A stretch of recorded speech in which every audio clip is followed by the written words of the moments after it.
स्वस्ति न इन्द्रो वृद्धश्रवासु अरिष्टनेमिः स्वस्ति नो बृहस्पतिर्दधातु भद्रं कर्णेभिः शृणुयाम देवा भद्रं पश्येमाक्षभिर्यजत्राः नारायण नारायण नारायण स्वामी नारायण नारायण नारायण स्वामी नारायण नारायण नारायण स्वामी नारायण नारायण नारायण स्वामी नारायण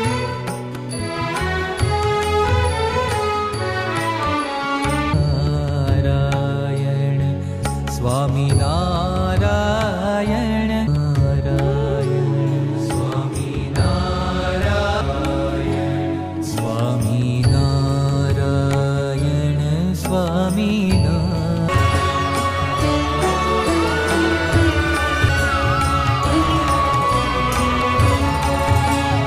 છેલ્લા 12 વર્ષથી ઓર્ગન ડોનેશનની અવેરનેસ અંગેના ઘણા બધા કાર્યક્રમો કર્યા, સ્કૂલોમાં જઈને કર્યા, કોલેજોમાં કર્યા, એક્ઝિબિશનમાં ભાગ લીધો, સ્નેહ મિલન સમારોહમાં જઈને કાર્યક્રમ કર્યો. પરંતુ કદાચ દેશમાં પહેલી વખત એવું હશે કે જ્યાં સ્મશાન ભૂમિની અંદર ઓર્ગન ડોનેશનના અવેરનેસ માટેનો એક કાર્યક્રમ રાખવામાં આવ્યો હોય એવો આ કદાચ દેશમાં સૌ પ્રથમ બનાવ હશે. અને એને માટે હું પ્રકાશભાઈ અને એમની ટીમને ખૂબ ખૂબ અભિનંદન આપું છું કે આવો કાર્યક્રમ એમણે પસંદ કર્યો અને મારા વિચારો રજૂ કરવાની મને તક આપી. મિત્રો, ઓર્ગન ડોનેશન શા માટે જરૂરી છે? જ્યારે સ્વામીજી પણ અહીં ઉપસ્થિત છે ત્યારે એ વિશે પણ હું પ્રકાશ પાડીશ. મિત્રો, આપણા દેશની અંદર લગભગ 20 લાખથી વધુ કિડનીની નિષ્ફળતાના દર્દીઓ છે અને દર વર્ષે તેમાં 2 થી 2.5 લાખનો વધારો થતો જાય છે. અને આવી જ હાલત લીવર, પેન્ક્રિયાસ, હાર્ટ, નેત્ર સંબંધી રોગોની પણ છે. જે વ્યક્તિની કિડની ખરાબ થાય કે જે વ્યક્તિનું લીવર ખરાબ હોય એના પરિવારને જાણકારી મળે, એના પરિવારને એની પીડા શું છે એની હકીકતની જાણકારી થઈ શકે. કારણ કે કિડનીની બીમારી એવી બીમારી છે કે વ્યક્તિએ ડાયાલિસિસ અઠવાડિયામાં 2 વખત કરાવવું પડે. ડાયાલિસિસથી વ્યક્તિને ક્વોન્ટિટી લાઈફ મળે, પરંતુ જો એણે ક્વોલિટી લાઈફ મેળવવી હોય તો એને ટ્રાન્સપ્લાન્ટ જ કરવું પડે. ને ટ્રાન્સપ્લાન્ટ માટે જો પરિવારમાંથી કોઈને કોઈ કારણસર કિડની ન આપી શકાય, જેમ કે પરિવારના અન્ય સભ્યને ડાયાબિટીસ હોય કે હાઇપરટેન્શન હોય, અથવા તો એક વખત એ પરિવારમાંથી એક વ્યક્તિને કિડની આપી દેવામાં આવી છે, તો આવા વ્યક્તિને કિડની કોણ આપશે?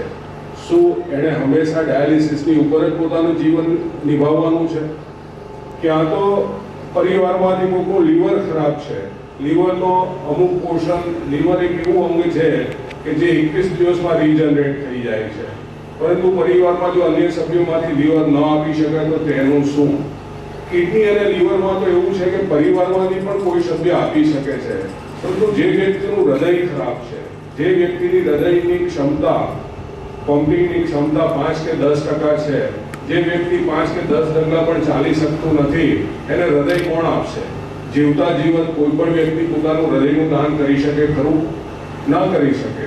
આવા વ્યક્તિને ત્યારે જ ઓર્ગન કે હૃદય મળી શકે કે જ્યારે કોઈ બ્રેન ડેડ વ્યક્તિના સ્વજનો તેના અંગોનું દાન કરાવીને જો હૃદયનું દાન કરે તો જે આ હૃદય નિષ્ફળતાના દર્દી છે એને પણ નવું જીવન મળી શકે.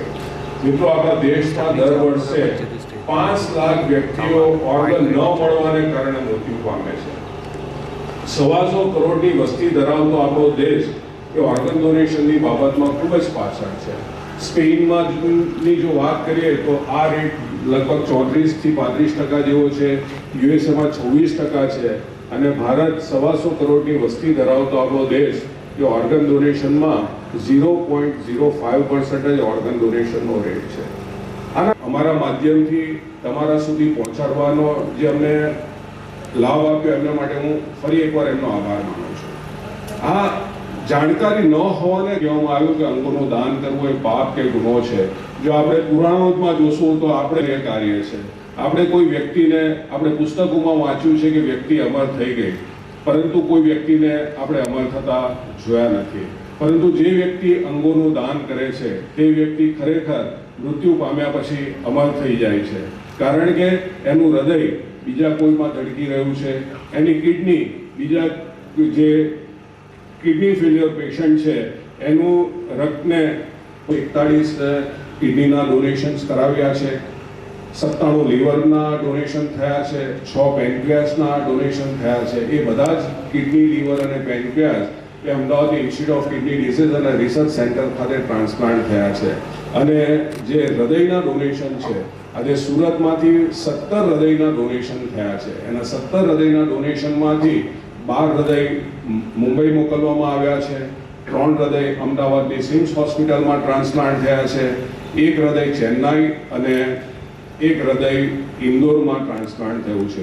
સુરતનું 1 હૃદય આજે આણંદમાં પણ